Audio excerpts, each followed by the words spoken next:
Good morning po. Tayo po'y mag-aral ng salita ng Diyos, the book of Matthew chapter 17 verses 19 hanggang 21. Pagkatapos lumapit ang mga alagad at tinanong si Jesus nang wala nang ibang nakakarinig, "Bakit po hindi namin mapalayas ang demonyo?" Sumagot siya, "Dahil sa maliit ang inyong pananampalataya, tandaan ninyo kung kayo'y may pananampalataya sa Diyos na sinlaki ng buto ng mustasa, maaari ninyong sabihin sa bundok na ito, lumipat ka roon at ito'y lilipat nga. Tunay na walang bagay na hindi ninyo magagawa." Faith and the power of God. So dito po sa text natin today, nagtanong yung mga alagad, bakit hindi namin mapalayas yung demonyo sa isang bata?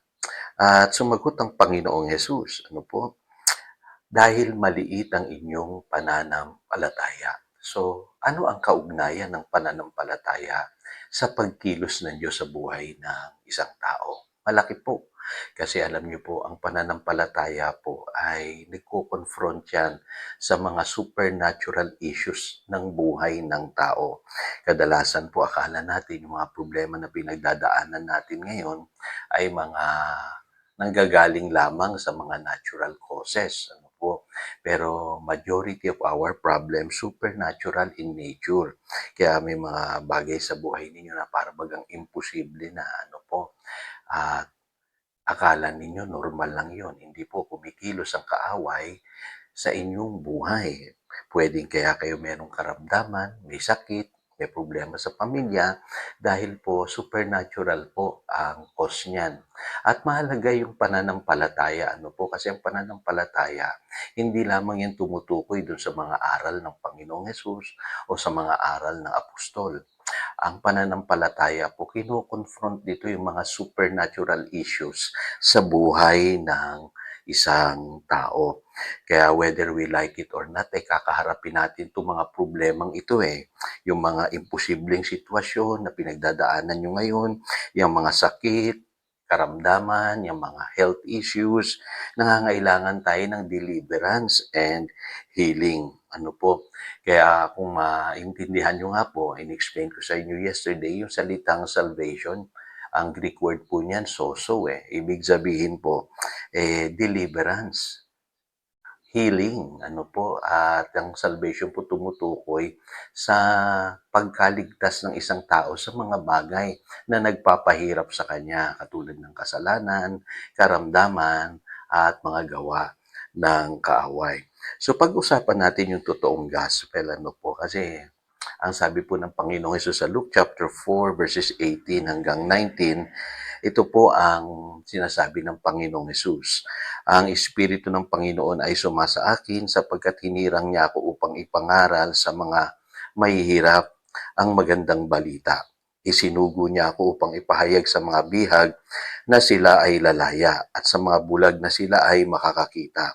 Isinugo ako upang palayain ang mga inaapi at upang ipahayag na darating na ang panahon ng pagliligtas ng Panginoon.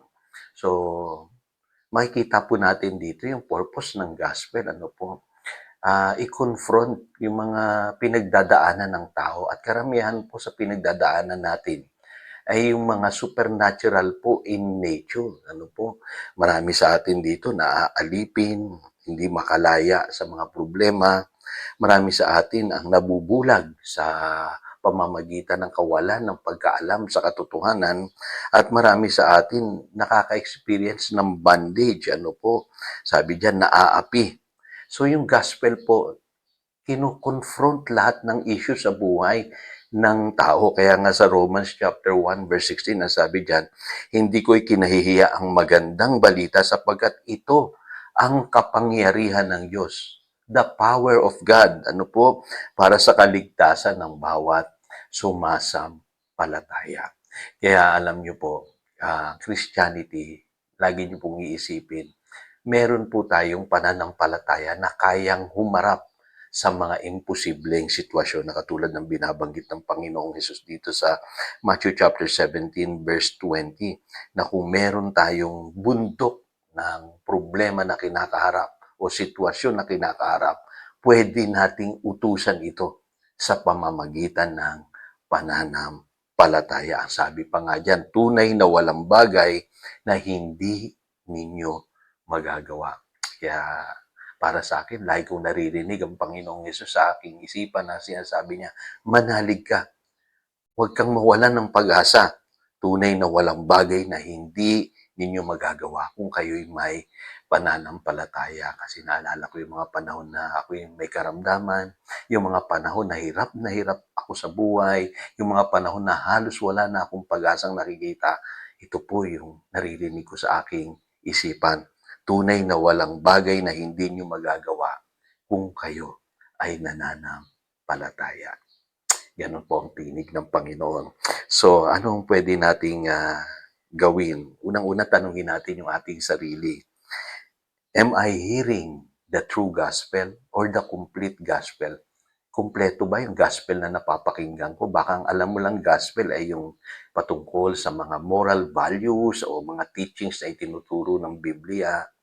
Totoo po, kailangan natin yun. Pero tandaan nyo, yung pananampalataya po, dapat naiintindihan din natin na kaya ng Diyos kumilos sa ating buhay, lalo na sa mga imposibleng sitwasyon na ating pinagdadaanan. Pangalawa po, yung aking bang pananampalataya may resulta. Kasi kahit anong kwento natin ng Bible sa ibang tao, pag hindi nila nakikita yung resulta nito sa ating buhay, baliwala po. Nagbabago ba kapatid ang iyong buhay? Hindi lamang yung iyong ugali. Ikaw ba? Nakaka-experience ka ng healing, deliverance, lumalaya ka ba sa iyong mga financial problems? So ito mga mahalagang bagay na dapat tanungin natin. Baka ikaw ay alipin pa rin ng mga bandages ng kaaway sa iyong buhay. Ang totoong gospel, nakukonfront niya yan. Sa pamamagitan ng pananampalataya, pwede kang lumaya. Ano po? So, ito yung mahalaga. Ano po? Para practice natin talaga yung pag-a-apply ng pananampalataya sa pang-araw-araw nating pamumuhay. Basahin po natin uli yung Gospels, Matthew, Mark, Luke, dyan. At i-meditate po ninyo yung ministry ng Panginoong Yesus. Pansinin po ninyo karamihan po ng ginawa ng Panginoong Yesus sa Gospels ay healing and deliverance. Ibig sabihin, inimpak ng gospel yung buhay ng maraming tao sa pamamagitan ng salvation, healing, and deliverance na ipinapangaral ng ating Panginoong Jesus. Kaya yun po, totoong Christianity. Ano po, hindi yung nagbibihis lang tayo ng maganda paggaling ko. Uuwi tayo pagkatapos wala rin namang nangyayari sa ating buhay. Ang totoong gospel, nagbabago yung ating buhay. At sabi nga, apply your faith by planting seeds of faith every day sa mga sitwasyon na iyong kinakaharap. Mahalaga yun mga kapatid. Every day dapat may word of God tayo na kino-quote, minimeditate, kino-confess para doon sa mga problemang ating pinagdadaanan. At magugulat po kayo, unti-unti makikita ninyo, isa-isa, nawawala yung inyong mga problemang pinagdadaanan kung tayo po ay may totoong pananalig sa Diyos. So tayo po'y manalangin. Dakilang Diyos, salamat sa mga katotohanan ito. At muli gusto naming maranasan yung pagkilos ng iyong kapangyarihan. At katulad ng mga alagad na nanalangin kami, Panginoon, dagdagan mo ang aming pananampalataya. Turuan mo pa kami. Yan ang aming panalangin. In Jesus' name we pray. Amen. Again, ito si Pastor Jojo, nagpapaalala upang daluyan tayo ng pagpapala, manatili tayo sa kanyang salita. Good morning.